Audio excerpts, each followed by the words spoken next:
What's going on? Hope you folks are having a fantastic day. Today I'll touch on 10 things you should know before moving to South Florida. Now I moved to South Florida in 2016. I'm originally from Brooklyn, New York. I've been out here for about 7 years, and let me tell you, I love every moment of it. Would I ever see myself going back to New York? I really don't think so, honestly. If it's not for family or real estate wise, I don't feel like I need to go back. At that time I left New York because I wanted a change in life and a new scenery and just to explore life as well. And I thought the best way of doing that is moving to a city where I didn't really know anyone at all and just thought it was like a fresh restart in life. Anyways, without further ado, let's get into the topics of 10 things you should know about. We're starting off with number one. Now, before we get to number one, I have a list here, nothing in order. I'm just going to go down the list and just do my best to explain it. So number one, weather. That was a big thing for me when I left New York, was the weather. I'm pretty sure you guys know we have hurricane season. But besides that, honestly, the two hurricanes I experienced, I really don't remember the names or the years, but there's only two hurricanes I'm going to say I did experience in my time out here in South Florida. And it wasn't really that bad. I know some people might have been affected. Thankfully, they're still here with us today. But besides that, the heat and weather, as far as like hurricane season, but raining random times, which that doesn't bother me. Heat kind of bothers me a little bit because I break out in my hand, so which is weird because a place like New York where it's always dark and cold, I'm gonna say, and a few little bit of summer you get, I usually experience that as well for the small time that we have in New York. But here in Florida, it still doesn't bother me. If you're somebody that really doesn't like a place that gets hot, because summertime gets very, very hot, then yeah, just be careful. That's something I recommend, just having sunblock at hand, always wearing light clothes if you're somebody that wears dark clothes,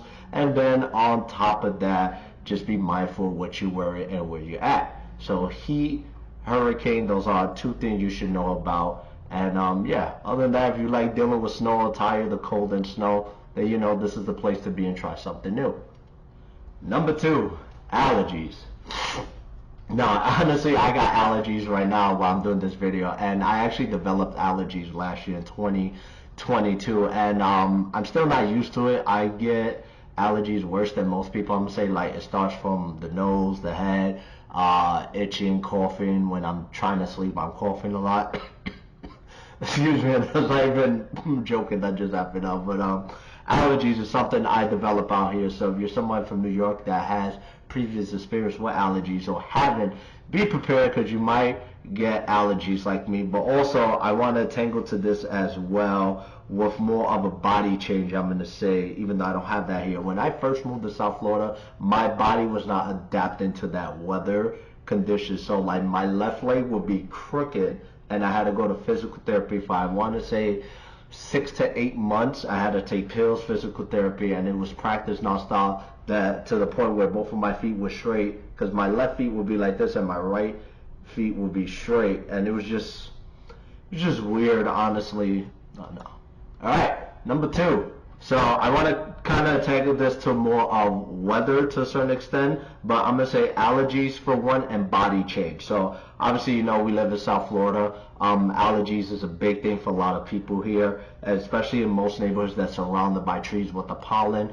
Most people tend to get allergies worse than what I know for people in New York. I developed allergies last year in 2022, and I think I feel it the most than the average person, between like my nose, my head, my eyes, coughing, itching, all that. Like I have like every symptom you can name, I get it on. It sucks, but it's something I developed, which I never thought I would after 7 years, especially being in New York where most people do develop allergies. I never experienced it until now, but that's something you might develop as well, so be on the lookout for that. But also body change, I'm going to say. For me, body change is a big thing, because when I first moved down here to South Florida in 2016, I was literally in physical therapy, I want to say 6 to 8 months, and what happened was both of my feet will be like this, but then I noticed I started walking one this way, which was my left, and my other one was straight.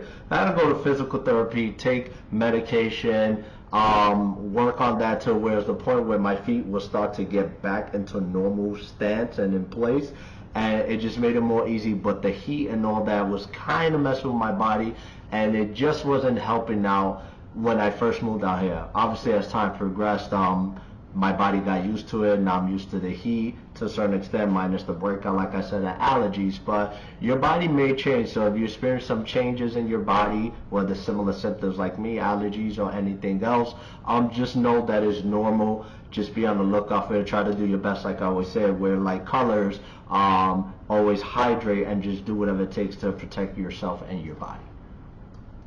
Number 3, driving and drivers in general. I'm going to put those two together. Now, driving, it's not like New York. You want a bacon, egg, and cheese. There's no way you could just go downstairs from where you live, walk across the street, which is 5 feet away, and boom, you're in the corner store ordering a bacon, egg, and cheese. Here in Florida, you have to drive places, and I know us New Yorkers, we tend to say a lot, oh, it's down the block, and literally that's like a 2-minute drive. Here in Florida, we say that's like a 15-minute drive. But driving down here, everything is kind of far from each other to a certain extent. I'm going to say depending where you live at, your neighborhood, and things like that. So driving, you're going to drive a lot to most places. And then also on top of that, drivers, I hear it all the time, like New Yorkers are the worst drivers. South Florida, I say it all the time, Florida people can't drive, and I'll still say still to this day. But it is what it is. That's any state you go. It's just a joke we say, but drivers are real crazy. I'm pretty sure you hear it on the news, a lot of road rages and things like that. I usually tell people be careful when you're out here. Try not to flip people off, try not to flip out, things like that, because people are crazy to a certain extent. Now that is everywhere and anywhere, I'm going to say, but just be mindful of your surroundings at all. People are always racing. There are cops around a lot, but for the most part, you guys probably seen the memes. Left side, you drive like 100, middle 70, far right for the slow people. It's a meme, but it's also true to a lot of people, and people take that rule, I'm going to say, I guess they put them on the self-serious. So just be careful with drivers and driving in South Florida. That is something you're going to notice a lot from people from time to time. People are just crazy the way they drive, so you got to be mindful. And it's just like New York, I'm going to say, it's a fast-paced lifestyle, so you're either in the way or get out the way. Number 4, the cost of living. Now, a lot of people reach out to me all the time from New York. Noel, I want like a 3-2 single-family pool home for like $300,000, $400,000, $500,000, and the reality is that doesn't really exist out here no more. I'm pretty sure you know, due to what happened 2 years ago with the pandemic and everything going crazy in the real estate world, the cost of living has just been crazy out here.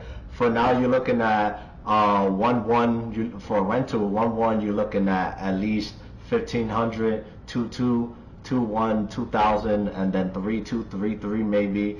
You're looking at probably 28 to 3,500 depending on the location, as always. But yeah, cost of living out here has went up due to the real estate market and everybody, all out-of buyers or international buyers buying in South Florida properties. Like everything just went up. Property values, rent, you name it. You guys see the news, so I don't really need to get to depth with this too much. I always tell people, be mindful when you're coming down here. Know the rules and regulations before you're moving down here. Know what it entails when you're buying a property, how much you should make, what are you losing. Most people don't, well, hopefully I should say most people should be aware, like you do take a pay cut when you move down here, so the cost of living kind of balances but doesn't balance at the same time depending on your profession.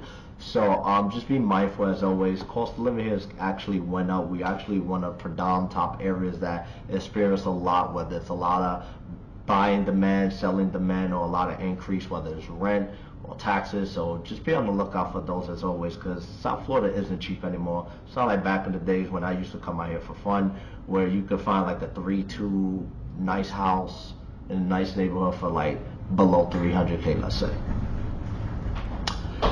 Number 5, the crowd, the type of people. The type of people here in South Florida are very laid back in my experience. Obviously, I can only go by what I see and hear. I always hear both ways, but really people are more laid back. I'm going to say when I first moved out here, I never met so many friendly people, and some people beg to differ when they hear me say that. But I guess it just depends on you, the person, at the end of the day. But for me, it was more of a laid backness I caught.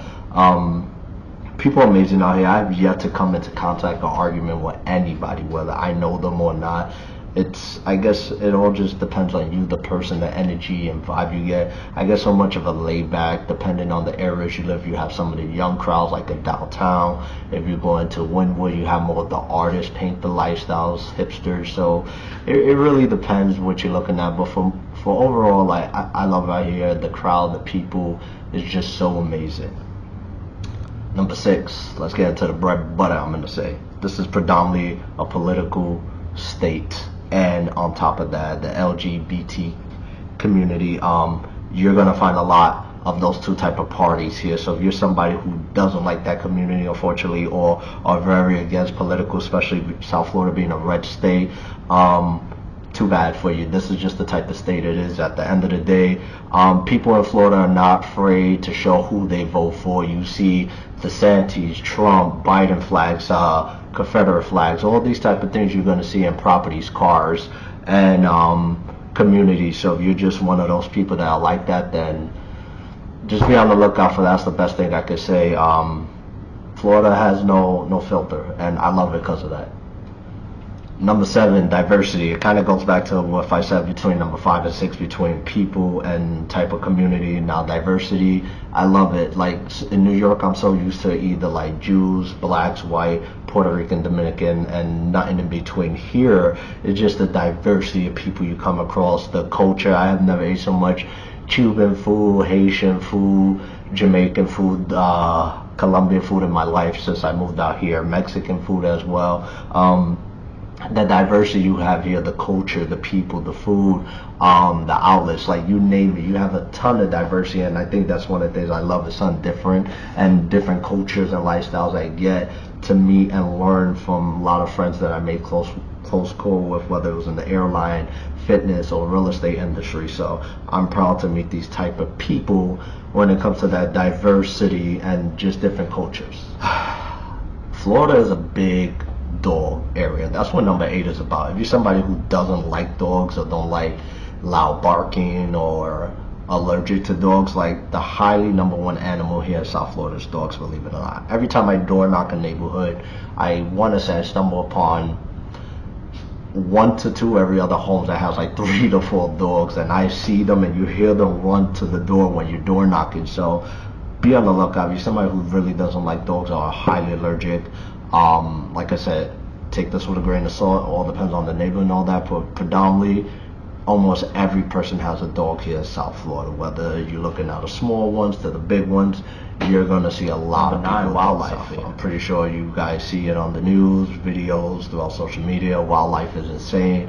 I have yet to experience an alligator out here, but we do have alligators, as some of you guys know. Ducks pretty much run the world. Like you'll see ducks walking in the parking lot, you have to stop for them. They have the right of way. If you kill them, God forbid, or run over them, you're getting in trouble for that. Like there's rules and regulations.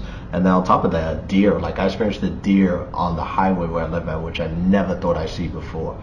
And yeah, you just never know what you're gonna get. There's a lot of wildlife in here.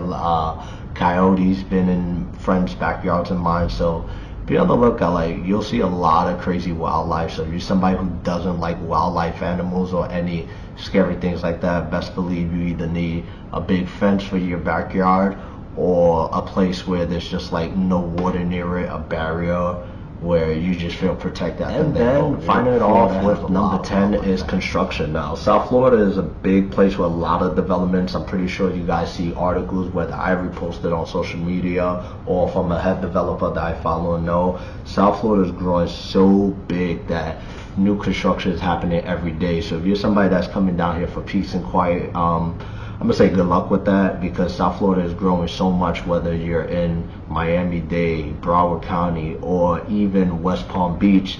Expect a lot of construction. I think that's why I love South Florida is growing so much, which has helped my business as well, because I'm helping so many family and friends out. But at the end of the day, you have to think of it's just a way of improving life. A lot of new one, whether it's real estate or office or any commercial space, it's just helping out the neighborhood. At the end of the day, you want that variety. Think about if you go to a Starbucks, let's just say, and that one Starbucks is packed. Imagine you have 2 or 3 on the same block. It sounds crazy, but you have that luxury now where you don't always have to be at a packed one and the flow of traffic goes quick. So it's just all map supply and demand. But the way South Florida is, it's just growing and expanding, and it's kind of like any other place like New York, Texas, LA. It's just big dominant areas like that's always looking to grow and expand, and I just can't wait to see your transition that happens here in South Florida. I know predominantly like in Fort Lauderdale area and Sunny Isles area, all these new developments happening is kind of starting to look like New York, which I'm pretty excited for, because I love those type of buildings and how it makes like Manhattan, for example, look and stand out. Similar like here in South Florida, I can't wait to see how like Miami and Broward County, even Palm Beach County looks once when all these high rises, and hopefully we get like air rights to where we could build over a certain level. So I'm just pretty excited for the year, and yeah, I can't wait to see what. And there you have it, guys, my top 10 list of things to know about before I move to Florida. Just to recap everything: number 1, we went over weather; 2, allergies; 3, driving and drivers; 4, cost of living; 5, type of people; 6, the type of communities out here; 7, diversity; 8, dogs; 9, wildlife; and 10, construction.